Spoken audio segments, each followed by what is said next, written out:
Hello, everyone, and welcome back to Everyday Anarchism, a show about anarchism, cooperation, mutual aid, non-domination in your everyday life.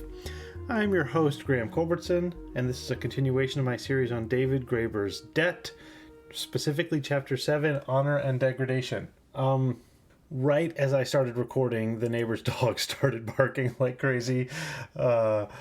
It's not barking right now. I think the most likely scenario is that it will start barking again and just the audio will change as I have to move to a different room in the house, but I'm gonna go.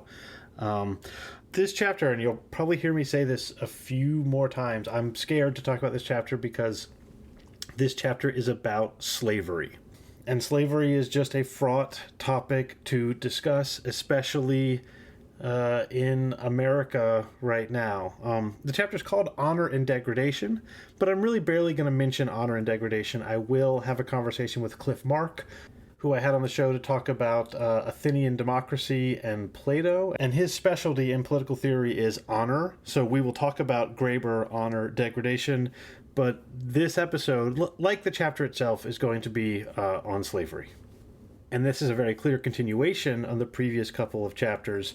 Remember Chapter 5, which is a brief treatise on the moral ground of economic relations, was about how sterile traditional economic accounts of society are, and how societies are not simply made up of exchanges, but are a battle of these three ways of organizing things: exchange, hierarchy, and above all, or really below all, supporting all of them, the base is baseline communism. Then in Chapter 6, which is called Games with Sex and Death, Graeber replaces this sterile account, the sterile economics account of how society works, with one in which it's games with sex and death that make many societies work.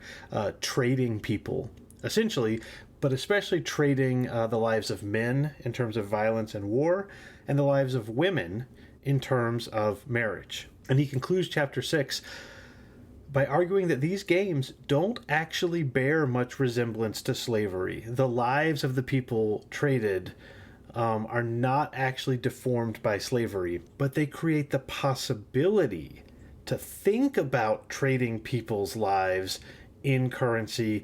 Thus, these games make slavery thinkable. And he says that the only thing that prevents people, especially first the women, from being traded in very real sex slavery instead of the pretend sex slavery that is the marriages that he's describing in these communities. And as you've heard me say, the validity of these descriptions of these communities is just not something I can adjudicate. But it's all of the relationships that people have with one another that prevents them from being slaves. No one is actually going to let their sister or their neighbor become a slave unless the threat of violence exists. And when violence or the threat of violence is used, either by would-be dictators within the society or would-be imperialists outside of the society, this aversion to slavery can be overcome. And then it can be justified with these games of sex and death. And then the violence strips you out of these games, out of this social context, away from your neighbors and family, and into actually existing slavery. So that's Graeber's argument in Chapter 6. And he ends Chapter 6 by explaining that that's how the modern capitalist imperialist form of slavery, the form of slavery which destroyed entire civilizations in Africa, Asia, Oceania, and the Americas, came to be. It's when these violent outsiders started trading in people, using violence to cut through the social context, but using the language and terms and currencies already established in these games of sex and death, but then taking those people, using violence far, far away from those societies. And he says that the societies that we live in, basically all, whatever you want to call, modern, civilized societies, the world of economics and democratic liberalism and legalism, have slavery still at the heart of our institutions. And I know this is something I bring up a lot. At this point in the book, he is not claiming that this is an attack on the idea of origins. This is a very clear claim that our society as it exists has its origins in Roman legal ideas about slavery. The exact quote from him is, "Owing to its historical role, slavery has shaped our basic assumptions and institutions in ways that we are no longer aware of, and whose influence we would probably never wish to acknowledge if we were. If we have become a debt society, it is because the legacy of war, conquest, and slavery has never completely gone away. It's still there, lodged in our most intimate conceptions of honor, property, even freedom. It's just that we can no longer see that it's there." But before I go on with that, I'll tell you that I am going to spend most of this episode not talking about Graeber's chapter, like I said, but about the plantation chattel slavery of Africans and the descendants of Africans in the American South, and also in the Caribbean and other parts of the Americas, but the American South is the one that I'm an expert on, and explain why this account of people being ripped out of their social contexts helps us understand what was so uniquely terrible about it compared to the various other versions of slavery which have been practiced throughout human history. This is where I say again, simply putting this on the record, especially now that Apple turns every podcast into a transcript, it scares me, but I also think it's an incredibly important thing to talk about, and I will do my best to discuss it in a way that is appropriate, historically informed, and valuable to you. All right, but before I get to the plantation slavery of the 18th and the 19th centuries, I want to do a little etymology drawn from Graeber that I think will show you indisputably that our modern political and economic understandings have slavery as their origin. This takes me all the way back to an anecdote and really a set of concepts that I first explained at the very beginning of this podcast. I think it was episode 5 or 6, the divorce episode. So very briefly, the anecdote from the divorce episode is when I was in college, I was looking at some legal documents because I worked for a firm that handled legal documents.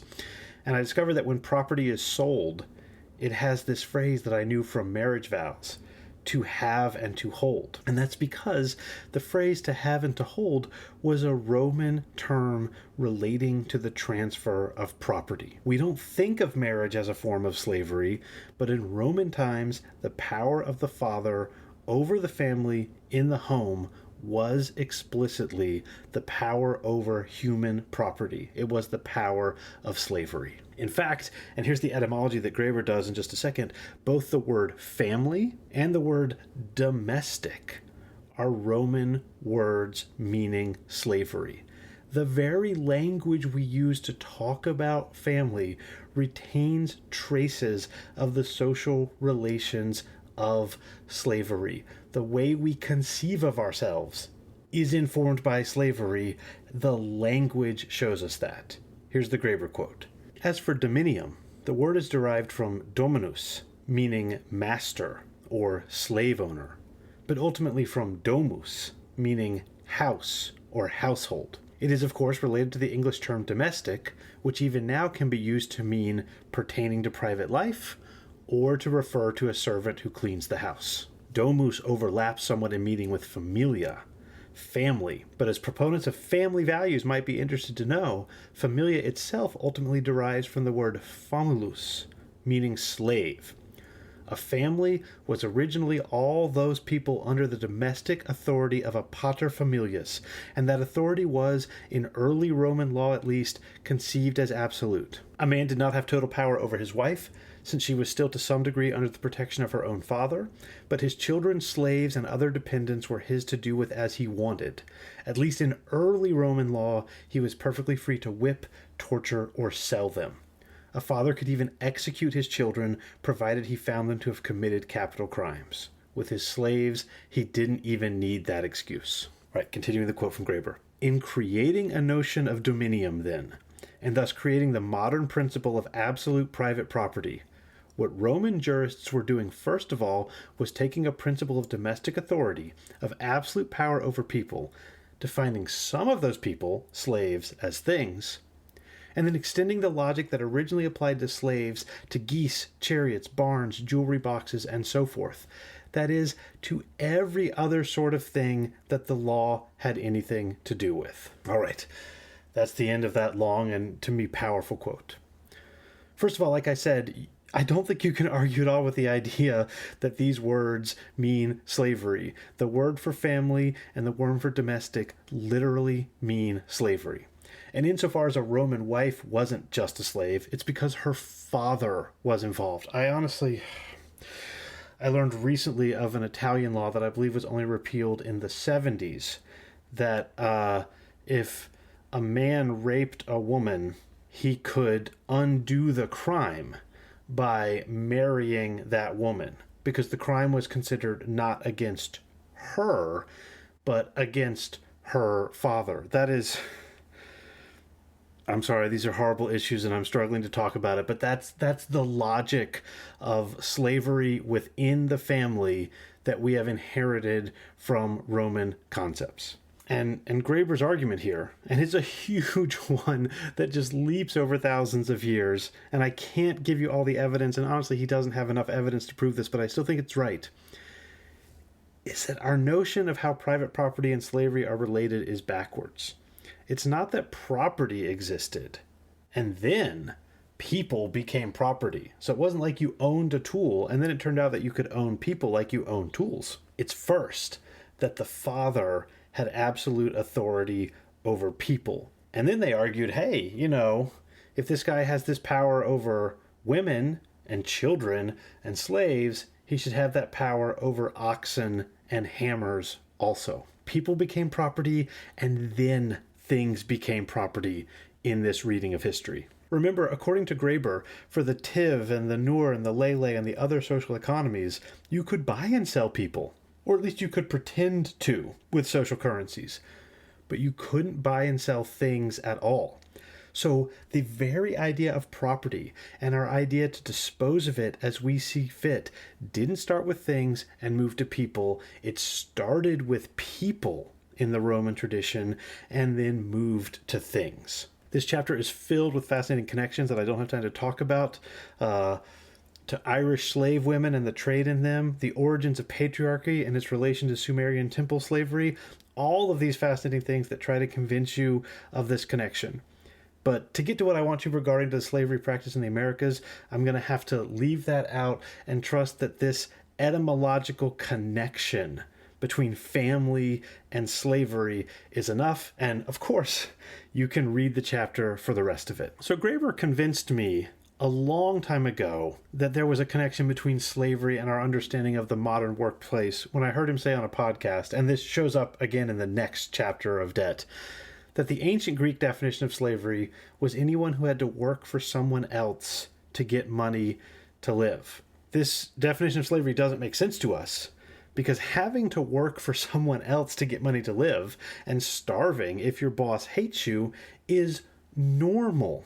But Graeber says to any society based on social economies, it wouldn't have been normal. And the only people who would have put up with the kind of relationship that we have with our bosses would have been slaves.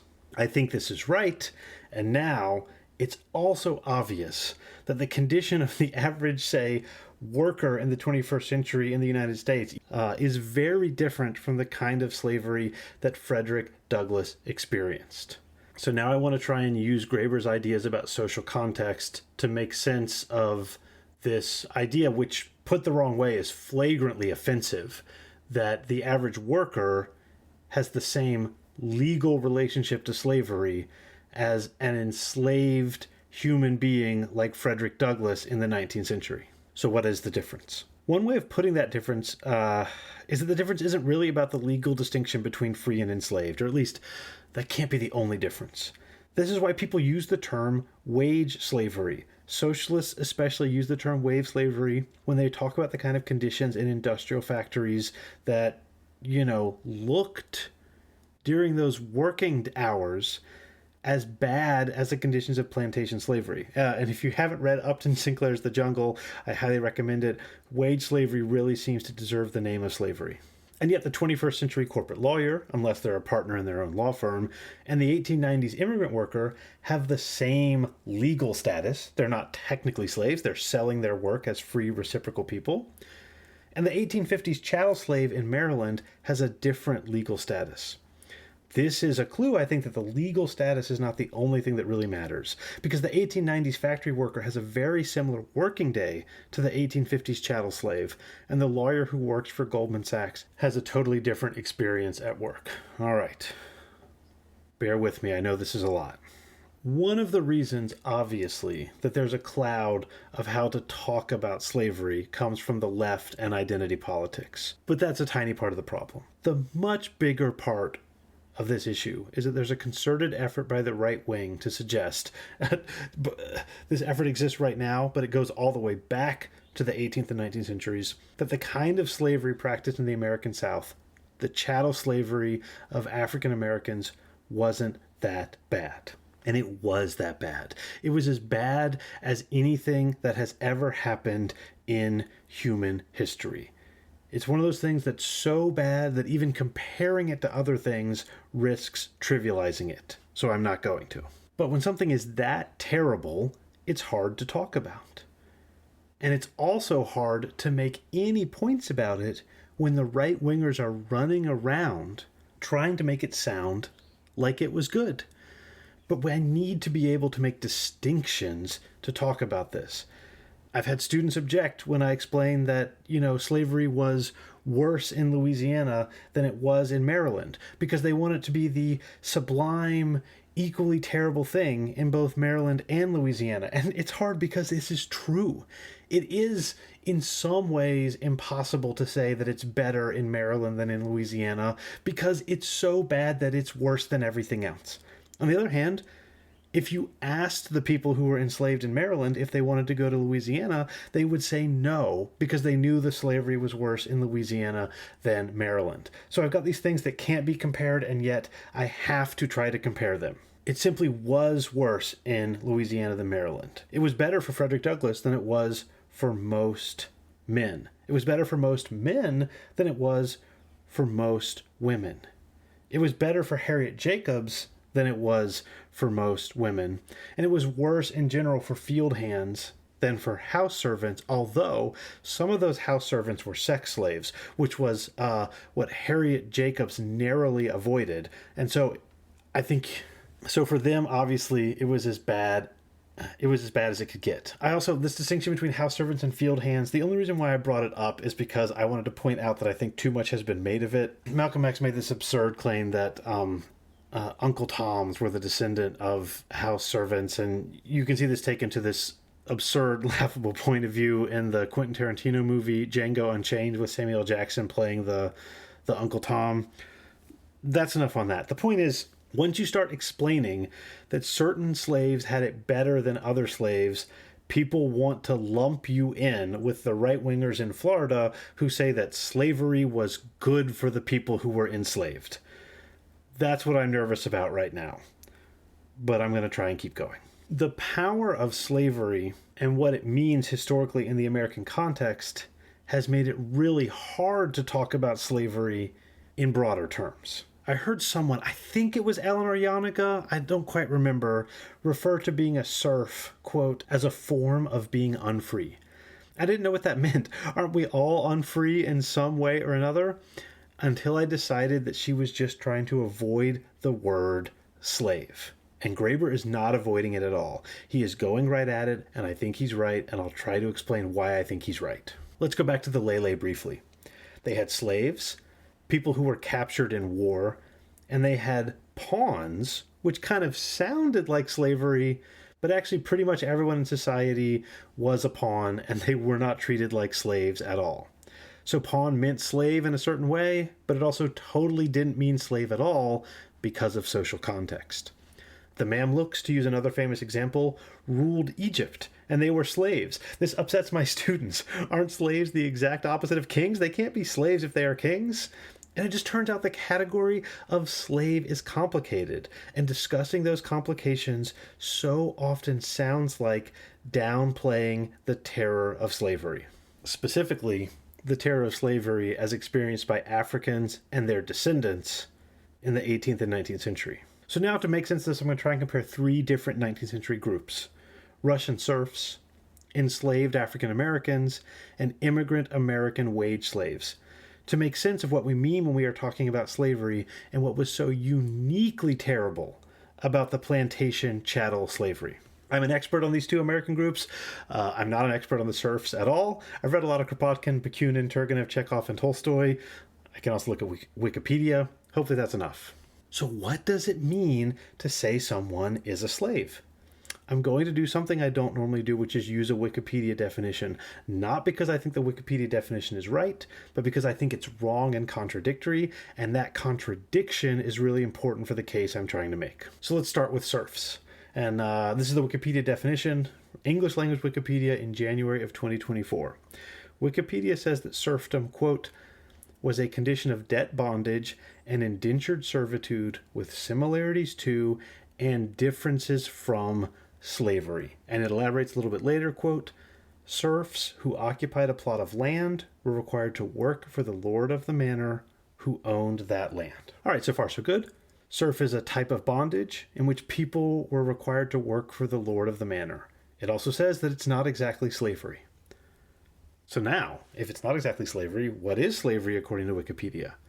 Wikipedia says, slavery is the ownership of a person as property, especially in regards to their labor.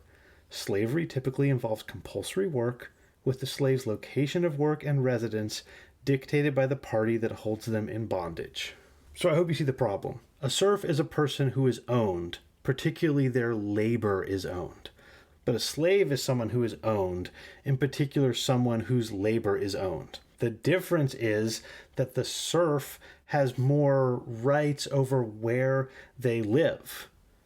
Fine, that's a difference, but it doesn't make them not a slave if a slave is someone whose economic labor is owned. A serf is a slave. It is a form of being unfree, if you want to put it that way. A serf is just a particular kind of slave. And my theory is that we deny this in the English language. And the English language Wikipedia, of course, is dominated by Americans, because when we say slave, we are trying specifically to refer to the 18th and 19th century enslavement of Africans and their descendants. And we're doing so for good reason. We want to stop the asshole right-wingers from redefining what slavery is. But this is, I think, a pretty right-winger free space, and we don't need this kind of American provincialism here. We absolutely can't have it if we want to understand what was so awful about this new world version of slavery. So slavery is the ownership of someone else's labor. Serfs are slaves, but according to Wikipedia, quote, unlike slaves, serfs could not be bought, sold, or traded individually, although they could, depending on the area, be sold together with the land. So this, again, is wrong. There's nothing in the definition of slavery about whether you can be bought or sold or traded individually. It's just that you and your labor are owned, and you owe that labor to your owner. So if serfdom is a form of slavery, what makes it less extreme, less terrible than the form we are talking about? I think Graeber has given us the best way of thinking about that.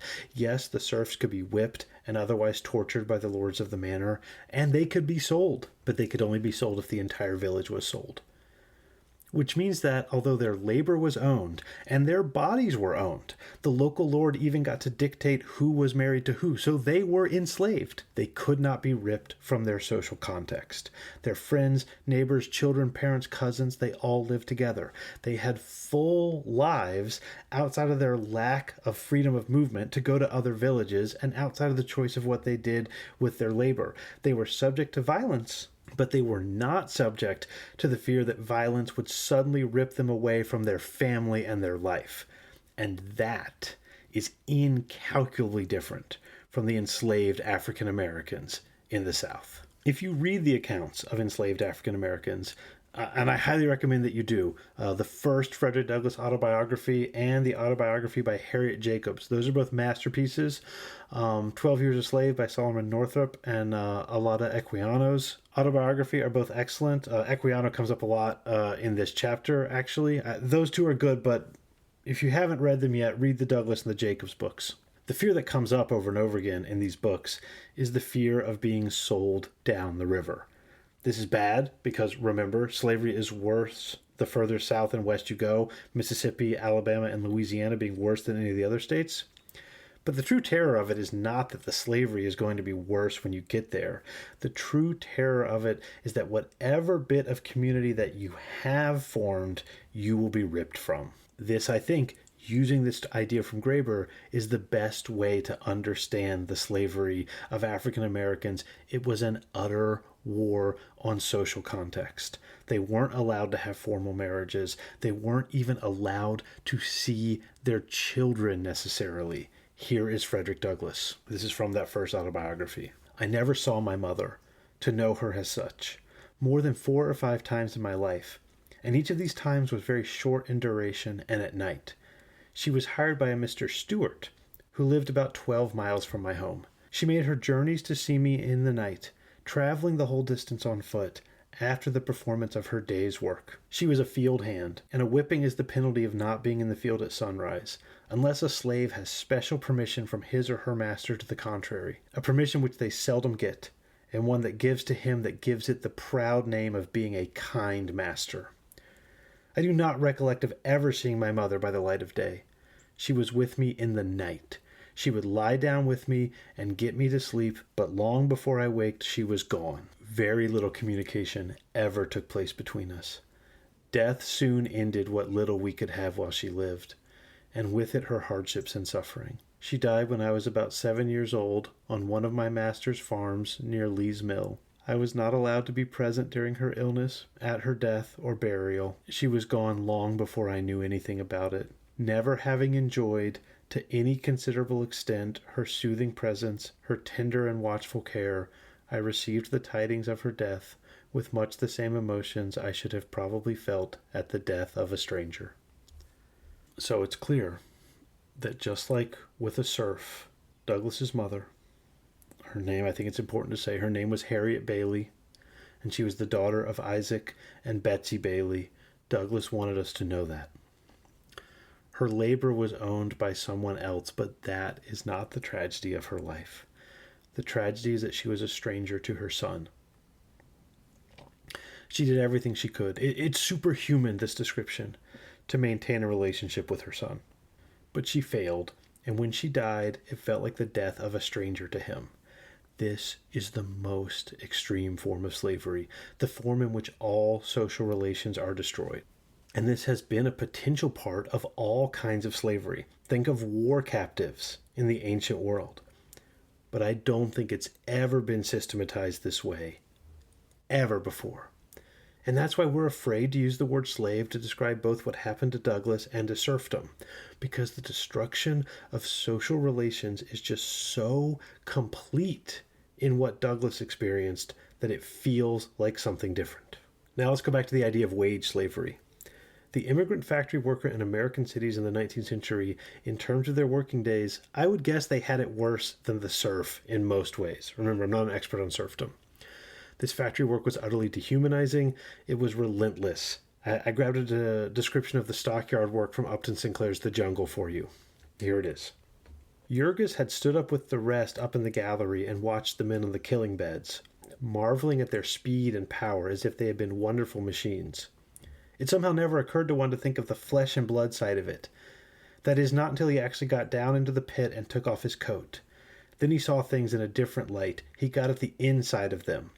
The pace they set here, it was one that called for every faculty of a man.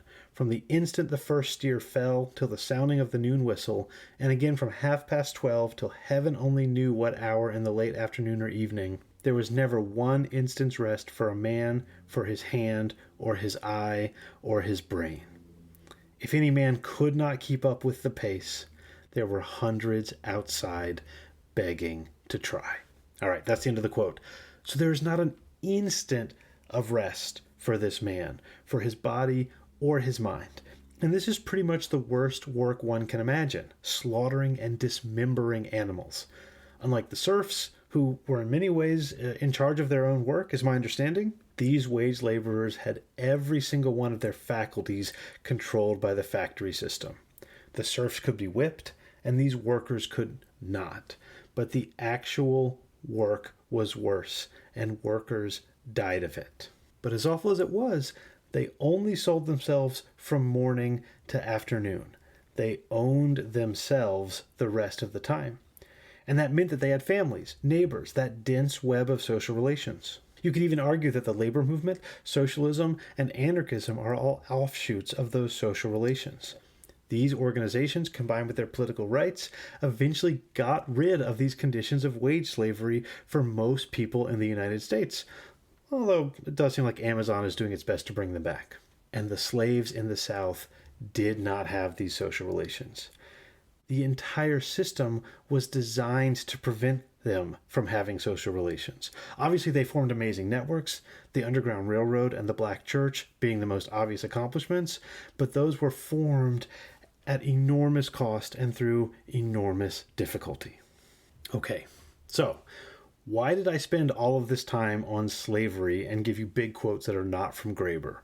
Partly, I'll admit, it's because I'm so frustrated by this contradiction. People in English right now are using the word slave to be both a thing that is as old as humanity and a modern thing that existed in a very particular form in the past 500 years. And I've wanted to weigh in on this confusion. I've also been afraid to do it, but now I've done it. It's done unless I get scared and delete this.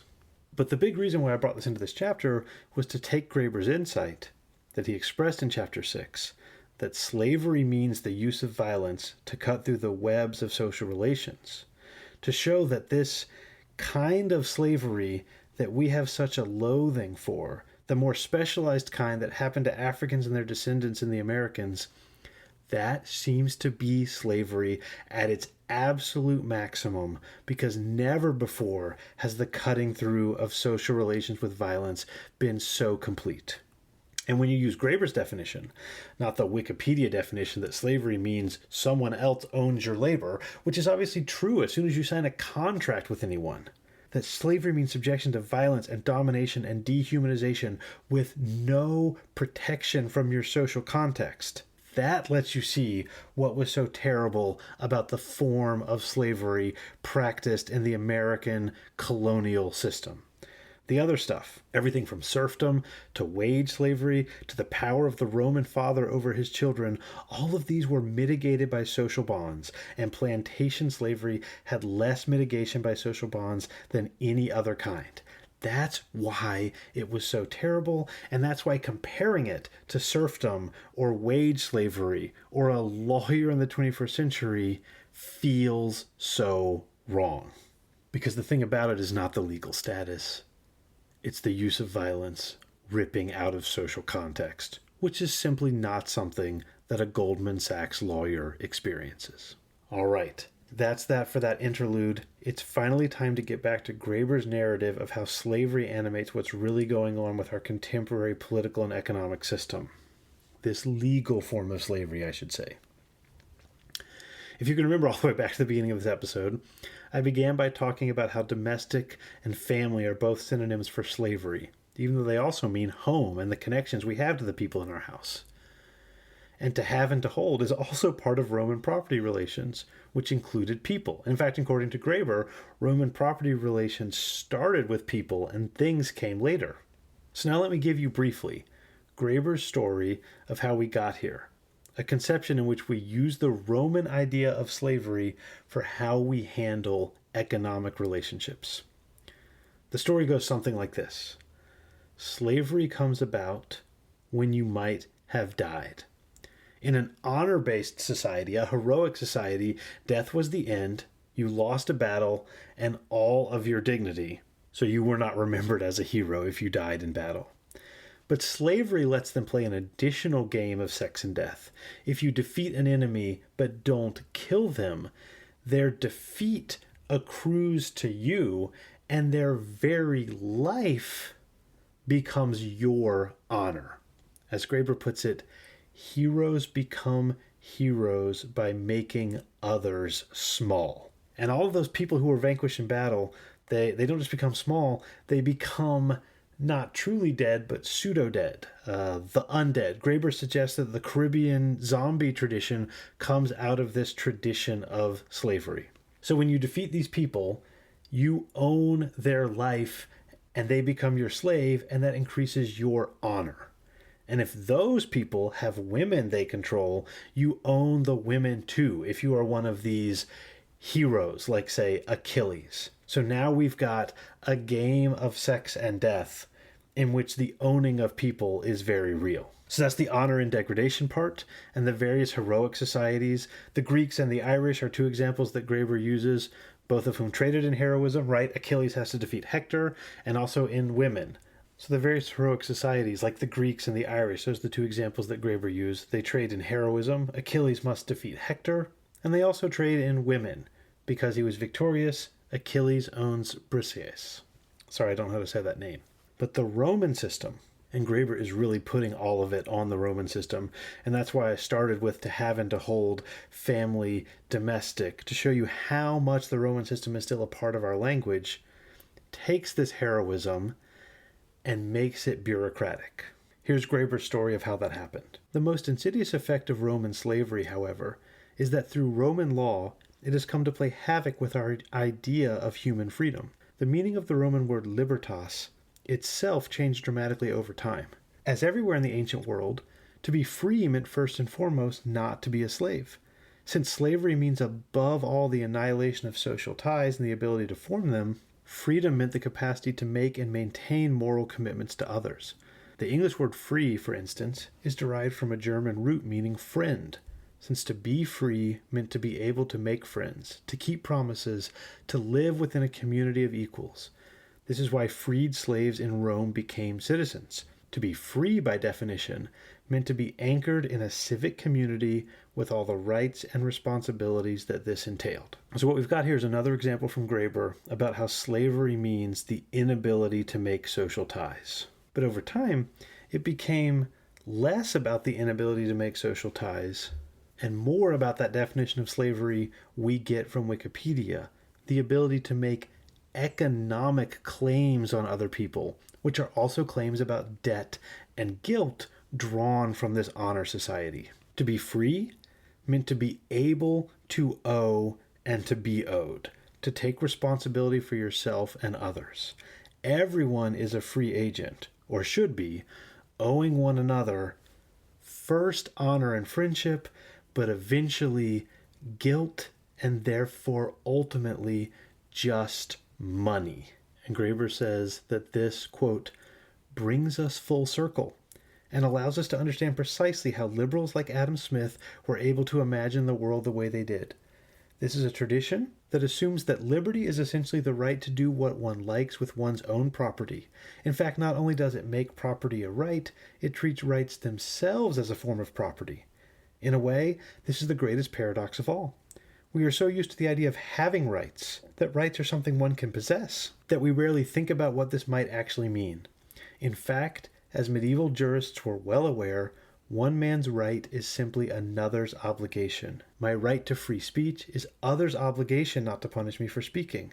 My right to a trial by a jury of my peers is the responsibility of the government to maintain a system of jury duty. So, end of quote. Rights, freedom, everything, these are all just forms of property. And other people have the obligation in this web of social relationships to respect your property, including the property that you have freedom of speech. It's all possessions. Yourself, freedom of speech, your stuff, your children. They all belong to you. And that means society, and here's the social contract theory so beloved by Locke, Hobbes, Smith, and the U.S. Constitution, is a bunch of artificial agreements, a bunch of legal documents drawn up with one another. So in the liberal tradition, it seems like slavery is outlawed. But Graeber says that's actually a misunderstanding. We've kept the Roman idea that everything is in property, held in check by legal agreements, and those legal agreements are enforced by violence. We've just made the rule that one of the things you own is a slave, also known as you. Here's Graeber. Government was essentially a contract, a kind of business arrangement, whereby citizens had voluntarily given up some of their natural liberties to the sovereign. Jumping in here, this is the Hobbesian thing.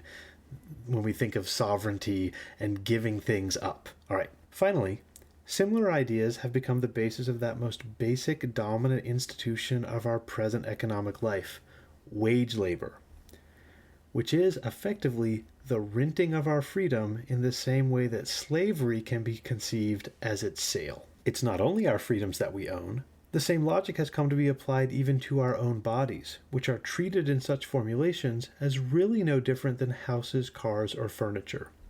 We own ourselves, therefore outsiders have no right to trespass on us. Again, this might seem an innocuous, even a positive notion, but it looks rather different when we take into consideration the Roman tradition of property on which it is based. To say that we own ourselves is, oddly enough, to cast ourselves as both master and slave simultaneously. We are both owners, exerting absolute power over our property, and yet somehow at the same time the things being owned, being the object of absolute power. The ancient Roman household, far from having been forgotten in the mists of history, is preserved in our most basic conception of ourselves. All right, that's the end of the quote. Although he goes into what this means for modern philosophy and Descartes, I can't talk about that right now. The first and most obvious way to make sense of all this is with children. Obviously, parents don't have the power to whip their children in contemporary society, or they sort of do. I don't want to get into the spanking issue right now.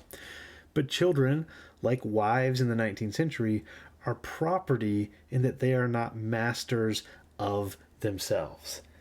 They have rights which they possess, but they are themselves possessions, and they cannot possess other things.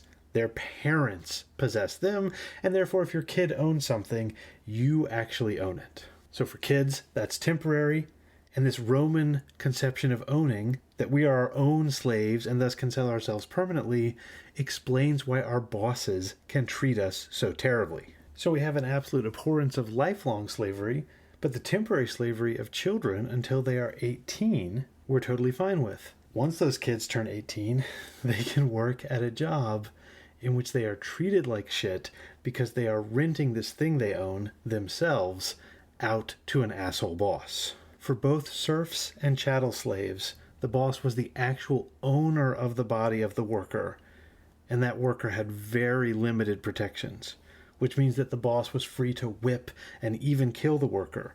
This is the Roman property rights of usus, fructus, and abusus, which you may have heard from Seriously Wrong. But the owner of the serfs wasn't allowed to rip the serfs from their social context.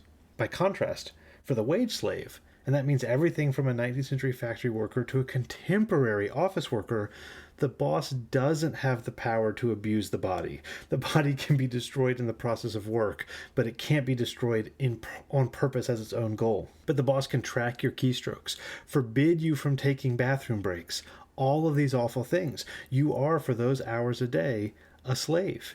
And this is okay in our political system because we haven't gotten rid of the logic of slavery, according to Graeber, this economic logic. We just declare that you are your own master, and if you rent yourself out to a boss for 8 hours a day, well, that's just a totally free decision that you made. And of course, they're not allowed to rip you from your context. I mean, they can move your job across the country and force you to either move or be fired, but they can't force you to move. You're just a free agent who has the choice to move or be unable to pay your rent. All right. What comes next in Graeber's chapter after this is a summary of everything that's come up to this point in the book, and then a short transitional chapter to the final section of the book. So I will stop here, and I'll cover both his overview of the rest of the book and the transitional chapter in the next solo episode. But for this chapter, I just want to say that I do think it's absolutely clear that Roman property relations are still the ones we're using. I think Graeber has just proved that conclusively. And the idea that we are slaves but also masters, which is a totally incoherent way to keep domination over one another while claiming that we're all actually reciprocal free agents, well, I guess you can dispute that, but I think he's right.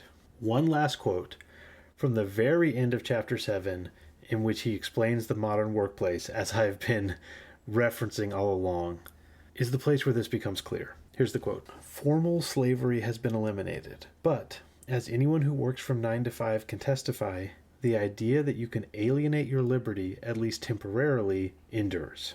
In fact, it determines what most of us have to do for most of our waking hours, except usually on weekends. The violence has largely been pushed out of sight, but this is largely because we're no longer able to imagine what a world based on social arrangements that did not require the continual threat of tasers and surveillance cameras would even look like.